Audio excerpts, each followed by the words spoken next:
Hello children, welcome to the online edu class. Today we are going to read about Geography, Lesson 5, Natural Vegetation and Wildlife, Part 2.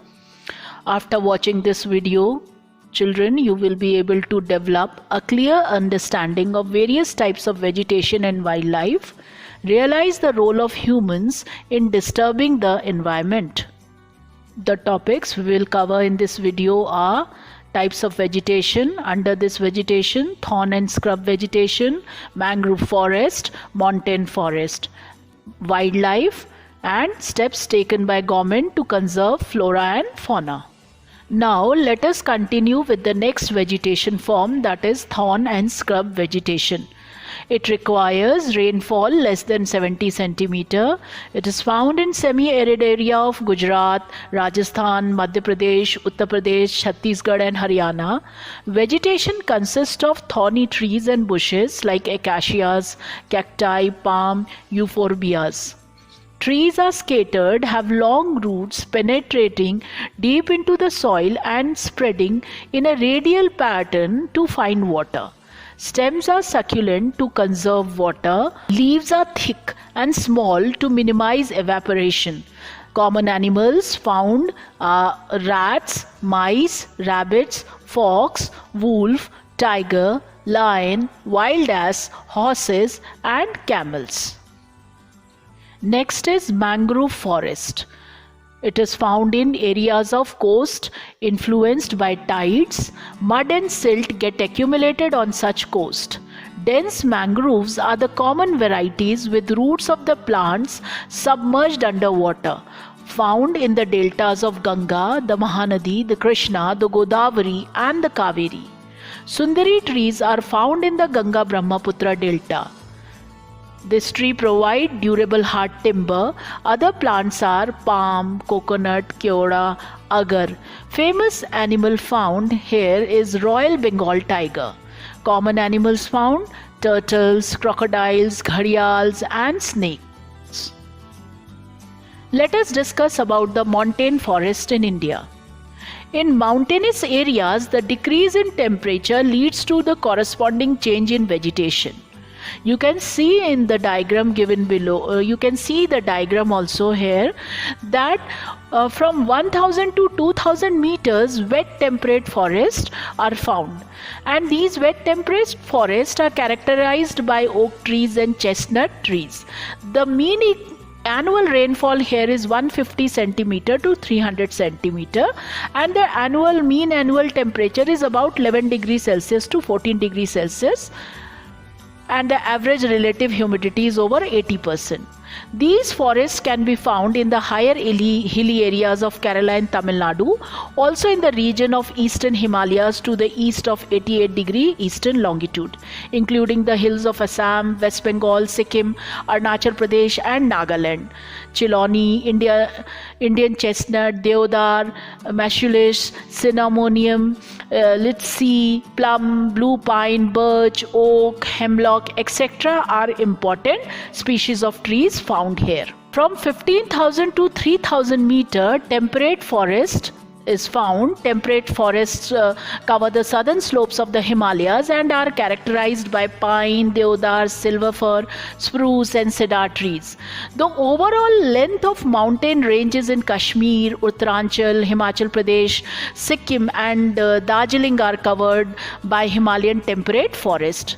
And here the annual rainfall varies from 150 centimeter to 250 centimeter. Fine wood is provided by them, which is of great use for timber, construction and sleepers of railways. Oaks, laurels, rhododendrons and some kind of bamboos are also found in these forests. More than 3,600 meter alpine forests are found, and these alpine forests are characterized by silver fir, junipers, pines and birches trees. The southwest monsoon here is very feeble and the rainfall is below 100 centimeter. Mostly snow, lichens and mosses are found in the natural vegetation at higher altitudes. So the common animals found in montane forests, or you can say Himalayan region, are Kashmir stag, spotted deer, wild sheep, jackrabbit, Tibetan antelope, yak, snow leopard, squirrels, shaggy horn, wild ibex, bear, and rare red panda, sheep and goats with thick hair. Now let us discuss about the medicinal plants. Some 2000 species of plants have been described in Ayurveda and at least 500 are in regular use.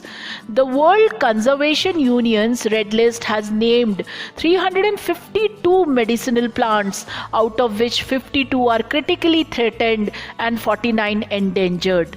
Now let us understand what are endangered species. A large number of birds and animals are in danger of getting extinct. These are called endangered species. Let us know about some medicinal plants. First, Sarpagandha, which is used to treat blood pressure. Jamun, used for controlling diabetes. Arjun, used to regulate blood pressure. Babul, used as a cure for eye sore. Its gum is used as a tonic. Neem, which has high antibiotic and antibacterial properties. Tulsi, used to cure cold and cough. Kachanar, used to cure asthma and ulcers.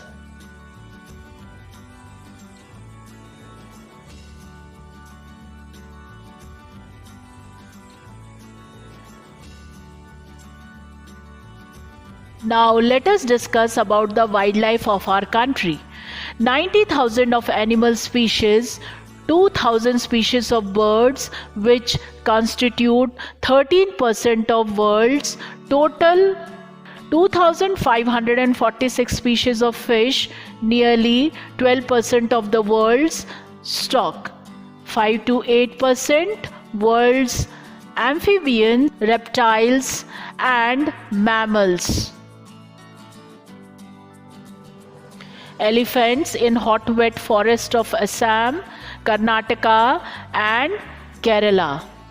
One-horned rhinoceros in swampy and marshy lands of Assam and West Bengal. Wild ass and camels are found in Thar desert. Indian bison, nilgai, chausinga, gazelle and different species of deer and monkey are found in India. Both tigers and lions are found in India. Leopards are also found in India. Fauna in rivers, lakes and coastal areas are turtles, crocodiles and gharials. Birds found in India are peacocks, pheasants, ducks, parakeets, cranes and pigeon. These are the some of the birds which are found in India. Threats to biodiversity or flora and fauna. Every species is important in an ecosystem, therefore conservation is very important. But due to excessive exploitation of plants and animals by human beings, they are continuously under the threat. Or you can say that the greed of human beings lead to overutilization of resources. They cut the trees and kill the animals, creating ecological imbalance. For example, about 1300 plant species are endangered. 20 plant species are extinct, like lotus corniculators became extinct. Some animal species are also endangered and some have become extinct, like pink-headed duck. Another threats to biodiversity are excessive use of fertilizers and pesticides, which has resulted in contamination of food resources, pollution due to chemical and industrial waste, acid deposits, reckless cutting of forests for cultivation and habitation. Now let us understand what is migratory birds. Birds that migrate from one region to another, traveling in thousands to build nests and raise their young ones and go back later, are termed as migratory birds. The ones that visit India are the Siberian crane and the flamingo.